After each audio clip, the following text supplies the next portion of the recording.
બેફામ રેતી ખનનથી નર્મદા તટના હજારો આશ્રમ અને મંદિરોના અસ્તિત્વ ઉપર ખતરો. સરકારને માટે ભગવાનનું નહીં, નર્મદા નદીમાંથી રેતી ઉલેચતા રેત માફિયાઓનું મહત્વ. કરજણ તાલુકાના પ્રસિદ્ધ યાત્રાધામ નારેશ્વરની નજીક દેરોલી ગામે નર્મદા નદીના કિનારે આવેલા બકુલ આશ્રમમાં છેલ્લા 20 વર્ષથી વર્ષના 365 દિવસ અન્નક્ષેત્રની સાથે નર્મદા પરિક્રમાવાસીઓની સેવા અવિરત થતી આવી છે. આશ્રમ નર્મદા નદીના કિનારે કોતર પર આવેલો છે. સરકારના નિયંત્રણ વગર આડેધડ રેતી ખનનના કારણે નર્મદા તટ વિસ્તારમાં કિનારાઓ અને કોતરનું ભારે ધોવાણ થયું છે. સરકાર રેતી માફિયાઓ સામે ચૂપ છે અને તેના કારણે ગત સપ્ટેમ્બરમાં માસમાં કોતર ઘસી પડતા મંદિર સહિત આખો બકુલ આશ્રમનો મોટાભાગનો વિસ્તાર નદીમાં સમાઈ ગયો. દેરોલી ગામ પાસે નર્મદા તટે આવેલો બકુલ આશ્રમ અને પ્રાણ પ્રતિષ્ઠિત મૂર્તિઓ સહિતનું મંદિર નર્મદા નદીમાં સમાઈ ગયું છતાં તંત્ર નિષ્ક્રિય. આશ્રમમાં પરિક્રમાના સમયગાળા દરમિયાન રોજ 100 થી 125 સાધુ સંત તપસ્વી સહિતના પરિક્રમાવાસીઓ આવે છે. આશ્રમમાં કોઈ ટ્રસ્ટ નથી, કોઈ ડોનેશન લેવામાં આવતું નથી, કોઈ ફંડ કે દાનપેટી પણ મૂકવામાં આવી નથી. આશ્રમ સંચાલક બકુલભાઈ પોતે ટેકનિકલ જ્ઞાનની સાથે આધ્યાત્મિક જ્ઞાન ધરાવે છે.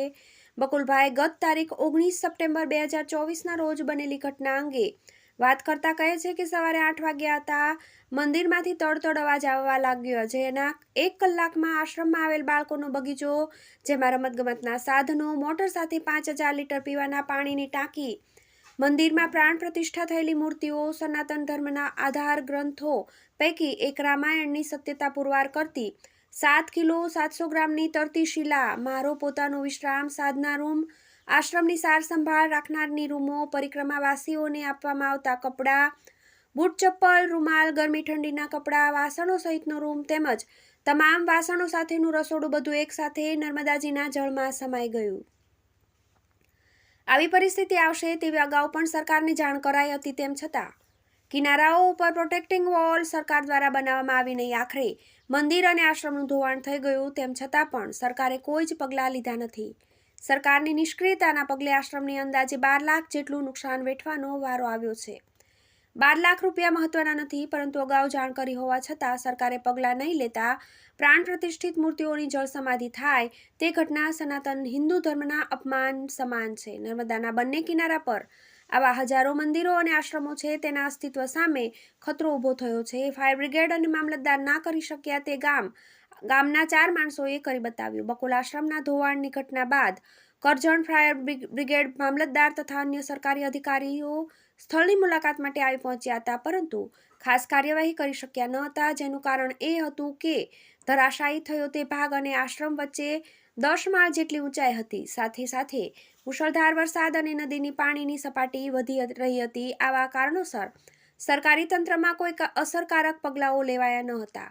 2 દિવસ બાદ બકુલભાઈએ બાજુના ગામમાંથી 4 વ્યક્તિને બોલાવ્યા હતા. સ્થળ સુધી કેમ પહોંચવું, સ્થળ ઉપર લોકેશન કેમ શોધવું, જમીન ખસે તો શું કરવું, પાણીનું વહન વધે તો કેવી રીતે બચવું, એવી દરેક પ્રકારની તાલીમ સાથે જરૂરી સાધનો અને પ્રાથમિક સારવાર કિટ સાથે 4 માણસોના સહારે બકુલભાઈએ અભિયાન શરૂ કર્યું હતું અને 7 કલાકની જહેમત બાદ જમીનમાં દટાયેલી રાધાકૃષ્ણ અને ગાયની મૂર્તિ, તરતી શિલા તથા ગણેશજીની મૂર્તિઓને ઉપર લાવવામાં આવી હતી અને ગત તારીખ 12 નવેમ્બરે 2024 આ પ્રતિમાઓની આશ્રમમાં હંગામી સ્થળે પુનઃ પ્રાણ પ્રતિષ્ઠા કરવામાં આવી છે.